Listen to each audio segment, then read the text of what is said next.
কিভাবে বুঝবেন আপনাকে মানসিকভাবে শক্তিশালী হতে হবে, আপনি অনেক বেশি উইক আছেন? এটা বোঝার একটা উপায় আছে। বিষয়টা খুবই সাধারণ। আমরা একটু খেয়াল করলেই বুঝতে পারবো। আমাদের আশেপাশে অনেক ধরনের নেগেটিভ মানুষ আছে, যারা সবসময় কোনো না কোনো বিষয় নিয়ে আপনাকে মন খারাপ করে দেবে। আপনার সাথে কথা বলতে আসলেই আপনার মনটা খারাপ হয়ে যাবে। নানান রকমের সমালোচনা করে আপনার এবং আপনার আশেপাশের পরিবেশটাকে একেবারে নেগেটিভিটিতে ভরে দেবে। এই সমস্ত মানুষ থেকে যতটা পারুন এড়িয়ে যান। এদেরকে যতটা দূরে রাখবেন ততটাই নিজের জন্য মঙ্গলজনক। মানসিকভাবে শক্তিশালী হওয়ার স্বাভাবিক কিছু নিয়ম আছে, একেবারে খুবই সাধারণ। আমি সংক্ষেপে বলার চেষ্টা করছি। নাম্বার ১, কখনোই কোনো বিষয় নিয়ে রাগ করবেন না। আপনার যতই রাগ হোক, যতই অভিমান হোক, যত ধরনের সমস্যাই হোক না কেন, নিজের রাগটাকে নিজের কন্ট্রোলে রাখার চেষ্টা করুন। নাম্বার ২, কখনোই প্রয়োজনের অতিরিক্ত কথা বলবেন না।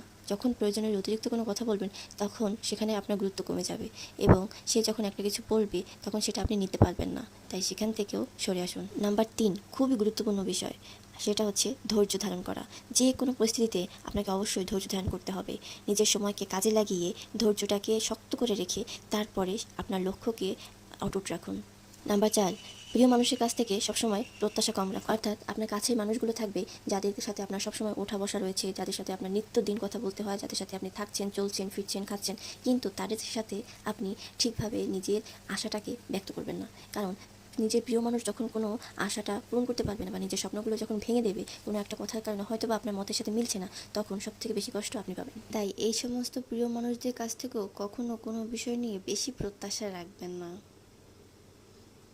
নাম্বার ৫, লোকে কি বলল কি না বলল এসব নিয়ে কখনোই মাথা ঘামাবেন না।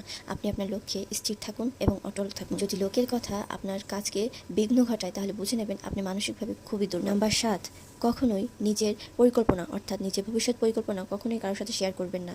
এতে করে যেমন বদনজর পড়তে পারে, ঠিক তেমনি আপনার কাজটা যাতে সফল না হয়, এজন্য লোকে আপনার পিছন লাগা প্লাস বিভিন্ন রকমের কুৎসা রটাতে পারে। তাই নিজের ভবিষ্যৎ পরিকল্পনা কখনোই কারোর সাথে শেয়ার করতে যাবেন না। এবং সর্বশেষ পয়েন্ট নাম্বার ৭, নিজের ভিতরে নতুনত্ব আনুন, নিজের পরিধি বৃদ্ধি করুন। অনেক বিষয় সম্পর্কে ভালোভাবে ধারণা করুন, প্রত্যেকটা বিষয় ভালোভাবে জানার চেষ্টা করুন, নতুনত্ব আনুন এবং নতুন নতুন ধরনের কাজকে বেশি প্রাধান্য দিন। অবশ্যই সেটা যদি রিস্কের হয়, তবুও রিস্ক নিয়ে কাজ করুন, ইনশাআল্লাহ সফলতা আসবেই। যদি আমার কথাগুলো ভালো লেগে থাকে, তাহলে অবশ্যই লাইক, কমেন্ট এবং শেয়ার করতে ভুলবেন না।